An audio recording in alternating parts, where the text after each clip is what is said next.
अस्सलाम वालेकुम six class. Hopefully बच्चे आप सब ठीक होंगे। सिक्स क्लास अपनी इंग्लिश की बुक्स ओपन कर लें, पेज नंबर 51। आज हम लोग नेक्स्ट पैराग्राफ नंबर 6 एंड 7 की ट्रांसलेशन करेंगे। स्टार्ट करते हैं। 6 देखें। बी गेटिंग ऑफ होता है उतरना, ठीक है। बी अलर्ट, तैयार रहें। And make sure you don't miss your stop, ठीक है।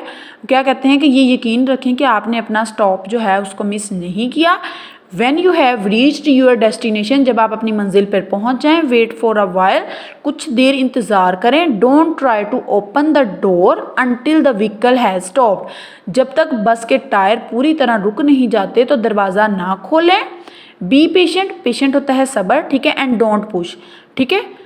Be patient, सब्र से रहें। And don't push, और ना कर खोलें, ठीक है। पुश का मतलब क्या होता है? धक्का लगाना, और पुल होता है खींचना, ठीक है। धक्का ना लगाएं।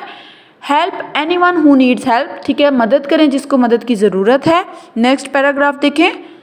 Check for the traffic if you have to cross the road, ठीक है। अगर वो कहते हैं कि अगर आपको रोड क्रॉस करना है तो इधर उधर ट्रैफिक देखें, कोई चीज़ खड़ी ना हो। Remember to look right, left and right again before you cross. क्या कह रहे हैं? रिमेंबर, याद रखें कि आपने जब रोड क्रॉस करना है अपने राइट पे देखना है, लेफ्ट पे देखना है और राइट पे दोबारा देखना है बिफोर यू क्रॉस, ठीक है। क्रॉस करने से पहले।